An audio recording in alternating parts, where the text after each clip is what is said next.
on the world record pace. Buries his head quite a bit on his recovery, so he breathes off to the right-hand side. White cap we're looking at. Here's the underwater. So nice elbow. Look at the pitch on the elbow. Not a long enough camera shot, unfortunately, but he does bury the head when he's on his recovery stroke, so when he's not breathing to the side.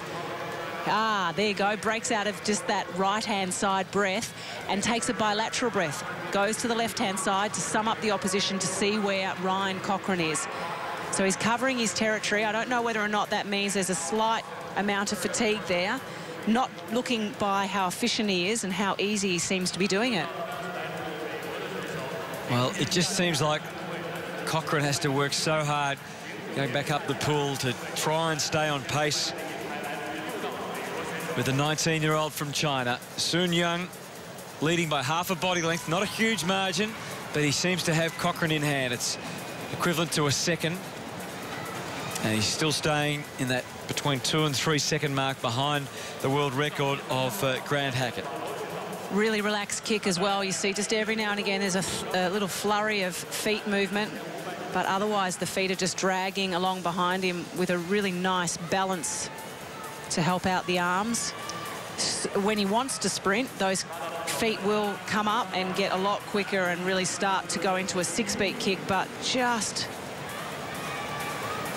dragging at the moment. Nice high elbow. The pitch on the elbow is just so dramatic. So the arm is extended and it's from the elbow to the hand that bends all the way down underneath him, and then the rest of the arm follows to finish the stroke. It's just phenomenal.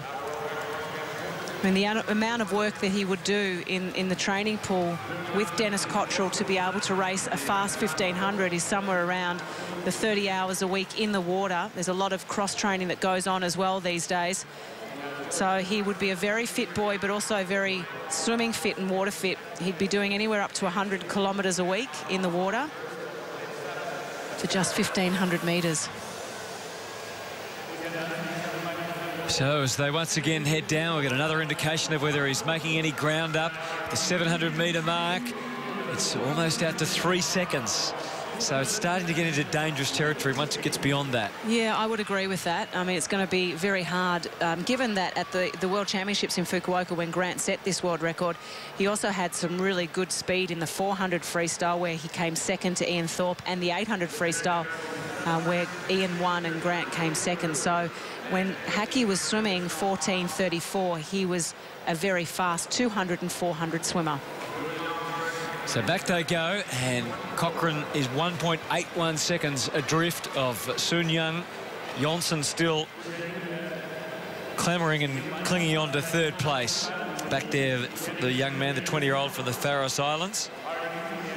We saw him the other night, finished 5th in the 800. There is no bubbles or whitewash underneath him at all when we get that underwater shot. I reckon that was just an increase in pace then. Past the halfway stage, no, still around that 3-second mark. Look at that. There is just hardly any wash underneath.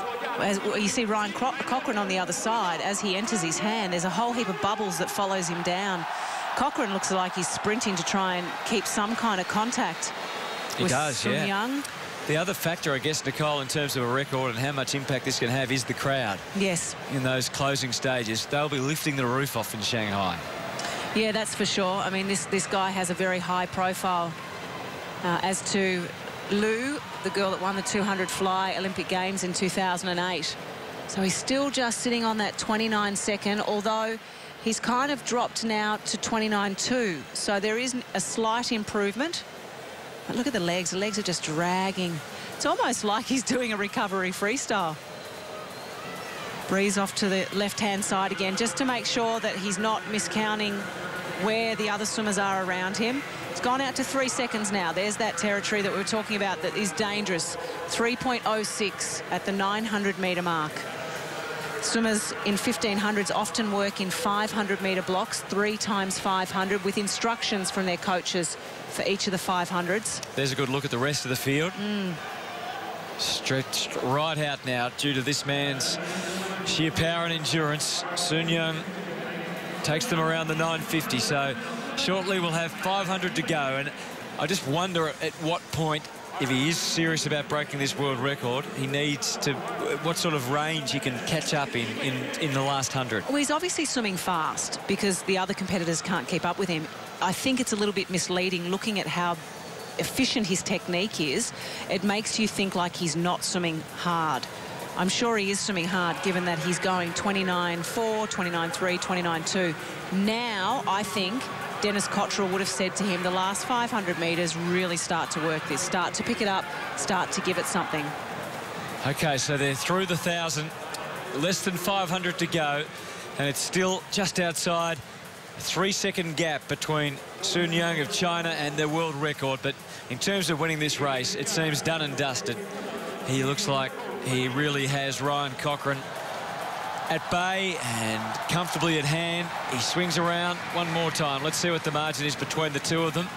It's now out to 4.36 seconds. So Sun Yang well and truly in the lead from Cochrane of Canada and Johnson of the Faroe Islands. So still no sense of urgency for him. Just breathing off to the right-hand side. You can see the extension as he enters the water with his hand, how far that hand goes forward, lunges forward under the water. Great discipline on all of his turns. They've been a beautiful streamline, the hands together, really squeezing the shoulders to the ears. And one butterfly kick, still straight down the centre of the lane. He's not deviated from the centre of the lane. Head buried quite prominently. When he breathes and then puts the head back down, it really gets down low. One butterfly kick and up again. A little bit more action from the feet.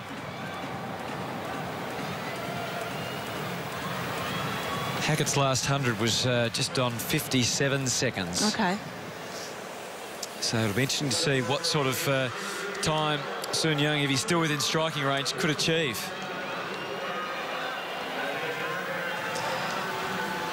Let's watch him into the turn. 1,200 metres. It's down to 2.7 now. Yeah, he's starting to pick it up. That was a 29.2 for the 50 metres. Information system that we have here is the Omega timing, so it comes up straight away as soon as he hits the touch pads. There's the underwater again. So the lower half of the arm bends first after the entry, and then the whole arm moves past down to the leg. Really getting some good acceleration now off the walls and moving towards the lane rope a little bit. So maybe he's starting to close his eyes a little bit more and trying to exert himself just a touch more. Maybe he heard me, he moved back into the centre. Well, we'll get another look in a moment and see whether he's made up any ground. It was 2.7, the line's back in play. So that's the gap for you with 200 to go. It's a lot to make up. 2.65. He is gaining ground. That was a terrific turn too. So 200 to go. And the 19-year-old from China, Sun Yang, who'll have this crowd making an awful din, an awful racket very, very soon. They'll be cheering him home no matter what. The world record won't necessarily be the prime objective. It's just another gold medal here. But it must become a serious factor if he can continue to make up ground over the next 100 metres or so and just give himself a chance in that last 50. Well, if he's going to do any kind of a world record, he needs to move soon. I mean, he's running out of race distance. That's the pure fact of it. But you're right, it is a world championship crown coming Sun Yang's way and China's way. So they are getting quite excited with this. So maybe Grant Hackett's world record will live to fight another Olympic Games. It's been there since 2001. There's the bell lap. What's he got? What's he got left? Is he tired? He's cut it some more, so he's just 2 seconds outside Grant Hackett's mark. He's really starting to rev it up now. Can you believe that he can do this after so much of a journey? Sun Yang of China is working hard here, Nicole. Look at the crowd. They are screaming and yelling. And we'll get an idea at this turn. But look at the kick. I mean, he has had his legs floating for the first 1,400 metres, and it's just been the most easy of strokes. And now, look at the kick on him. The feet are right out of the water. Well, he's going for it. He's really going to challenge here. This world record line, hopefully we'll see it very shortly. Sun Yang of China, 14.23. We're talking about a mark of 14.34.56. He's gaining on it all the time. Grant Hackett would be very nervous right now. Oh, what a performance. He's going to do it. Oh. Ian Thorpe's records are gone. And now Grant Hackett's. The sun is well and truly set on the era of Australian distance domination. What a time. Sun Yang, what an amazing way to do it too, Nicole. That is just incredible. He was nowhere near it with 100 to go. I think it was 2.6 he was away from it. And the last 100 metres, he's gone 54 flat. 54 seconds in the last 100 metres. That was incredible. Imagine how fast he could go if he tried the whole way. Whoa, wow. A new world record, our second of the post-suit era. And what an amazing mark, 14.34.14. So Grant Hackett's record has been beaten. It was the one that survived Rome. Yeah. And we were hanging on to that one. But we should say it stays at the Miami Swimming Club with Dennis Cottrell. Sun Yang's coach, well done to Dennis. A lot of hard yards standing in the outdoor pool of the Miami Swimming Club have been done between Sun Yang and Dennis Cottrell. Wow, that was phenomenal. His stroke is just so efficient. So efficient. And then when he wants to put on a turn of speed, he just brings those legs in. Look at them, they're just floating there. And then the last 100 metres, it was 54 flat. And he's just brought in this massive 6-beat kick.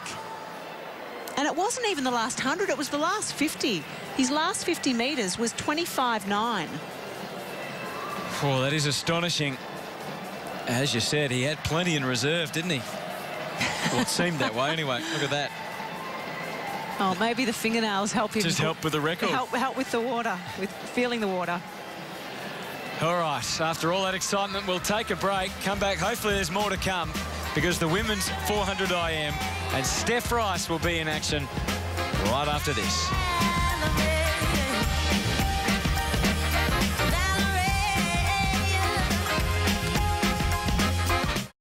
Have you ever wondered how the biggest, heaviest,